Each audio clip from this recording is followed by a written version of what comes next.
All right, we got General Manager Kwesi Adofo-Mensah here in Palm Beach, Florida, at this annual league meeting. And before we talk about the meetings, I know you're a planner. Yeah. So have you wrote down a day where you just write down breathe on your calendar yet? Or is that still in the works? No, I don't think I've had time to write that instruction down just yet. But like I say, I take it all with a smile on my face. I was prepared for the kind of the chaos, but it's incredible. It's what we've all worked so hard for, and it's exciting, and I enjoy every minute of it. You talk about the chaos. I feel like the combine was a lot of chaos. People everywhere. This is a little bit more relaxed at the owners' meetings. We're in a hotel. You got the beach whenever you just need to just clear your mind. For you, what has this meeting been like for you as your first time here? I don't know if it's too relaxed. I wore flip-flops the first day. Maybe I showed up a little too casual. But no, it's been great. A lot of these people are peers that you've people you've looked up to in your career, and now they're peers. And so, I got to sit in a management council meeting next to a kid I've known since the first day of college, Matt Groh, who's now in my position with the Patriots, and then Bill Belichick sitting right there. So it kind of comes at you fast, and you realize that you're not that person that looks up to them anymore. You want to compete against them at the highest level. So that's been great, and it is a comfortable environment for all of us to sit and learn, and it's been a cool environment. You always say you want to live in today and tomorrow. How has that helped you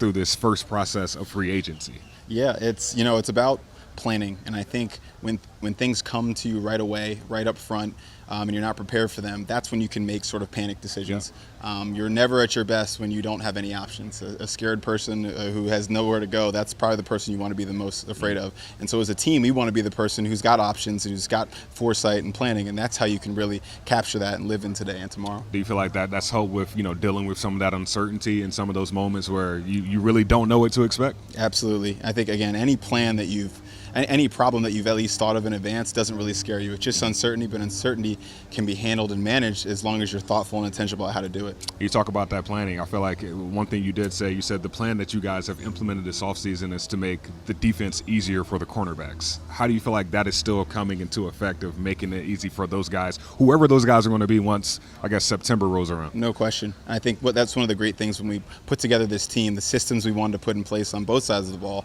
were systems that work in the modern NFL, but also give yourself an ability to complement people in the type of way. And so with the cornerback position, as long as you have that rush, as long as you have linebackers that can kind of help them in a certain way, it allows us to play certain coverages that can help our corners. But ultimately, you want to have great ones. I'm not trying to not find great ones. We want people on third down who can get us off the field, either by hitting the passer or taking the ball away from the passer. So we'll keep doing that both ways. But to your point, we've stuck to our plan, and we're going to continue to do so. Maybe this question is for later down the road, but I'm going to ask now. Like, is there any, priority in building inside out when it comes to defense or offensive side of the ball versus outside in, or is it just one of those things where you say, okay, this is the problem, this is the solution that we got to fix it? I think it's the latter. I think it's a great point. I think people a lot of times try and look at things binary. Well, this position's more valuable. I think you have to think about the skill sets, what they bring on the field, and then kind of think holistically, high level, what that means in terms of impact. But again, I also think those are kind of champagne problems.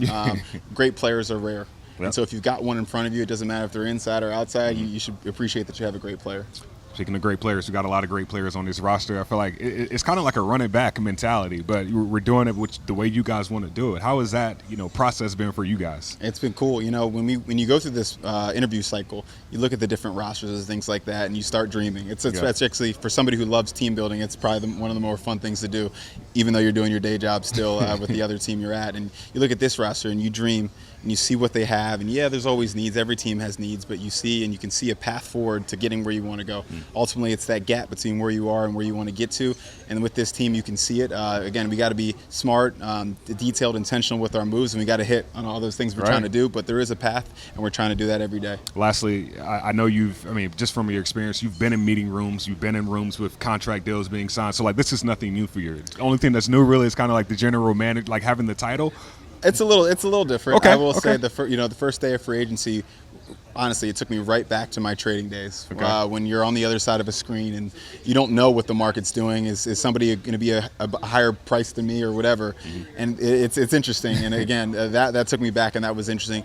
There's always one room less before you get into this job that you're in. And so being the final answer, the final person who gets to say, hey, we can go that next level or not, that was a little different. But again, not something I'm not used to, but it was funny to be a little nostalgic with that. So what have you learned about yourself through this? Man,